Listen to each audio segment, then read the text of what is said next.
পলাতক দুর্নীতিবাজ সাবেক পুলিশ প্রধান বেনজির আহমেদের গোপালগঞ্জের Savanna eco resort and natural Park যেন বিরান ভূমি। সাধারণ কৃষকের জমি দখল করে গড়ে ওঠা রিসোর্টটি যেন খাঁ খাঁ করছে।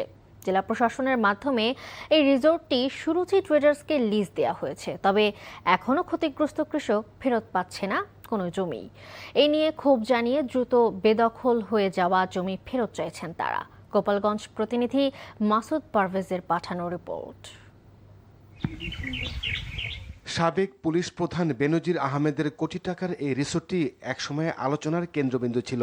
সরগরম থাকত সবসময়, কিন্তু এখনকার চিত্র পুরোটাই ভিন্ন। জেলা প্রশাসন আদালতের নির্দেশে এই রিসোর্টটি লিজ দিলেও নেই আগের মতো চাকচিক্য, লোকজনের আনাগোনাও আগের মতো নেই। সদর উপজেলার বৈরাগী টোলগ্রামে প্রায় 621 বিঘা জমির উপর গড়ে তোলা হয়েছে Savannah eco resort and natural park. ভেতরে রয়েছে প্রায় 20টি পুকুর, 14টি কটেজ, একটি সুইমিং পুল, শিশু পার্ক। রিসোর্টের পাশাপাশি ফসলি জমি রয়েছে আরও 200 বিঘা। আমাদের পার্কটি বিগত 2025 সালের ফেব্রুয়ারির 1 তারিখে জেলা প্রশাসন, দুদক, মৎস্য অধিদপ্তর এবং কৃষি অধিদপ্তর থেকে রিসিভার বর্গ স্যারদের মাধ্যমে আমরা এই পার্কটি লিজ নিয়েছি। দুবাইয়ে পুলিশের সাবেক আইজি বেনজির আহমেদ গ্রেফতারের খবরে স্বস্তি প্রকাশ করেছেন স্থানীয়রা।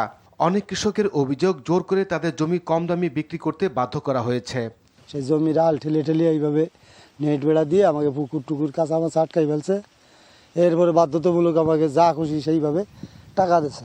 এই যে শত শত বিঘা জমি সে ক্রয় করছে, এর মূলে তার যদি বাপ দাদার কোনো স্থায়ী সম্পদ থাকে পারে এটা তো আমাদের অজানা, বুঝছেন, কিন্তু একটা চাকরি থেকে এটা সম্ভব না। সে যেটা যে মন করছে সেইটাই করছে। অনেক বাজার ঘাটে গেছে, অনেক লোকে বলছে যে এই জমি বিক্রি করবো না, জমি বিক্রি করে দিছি, করা লাগছে বাধ্যতামূল্যে। জেলা প্রশাসক বলছেন, দুদকের করা মামলার প্রেক্ষিতে আদালতের নির্দেশে বর্তমানে পার্কটি ইজারা দেওয়া হয়েছে। এই পার্কের দেখাশোনার জন্য বর্তমানে একটি কমিটি রয়েছে। সেই কমিটির আহ্বায়ক হচ্ছে জেলা প্রশাসক আছেন, সেখানে জেলা মৎস্য অফিসার আছেন।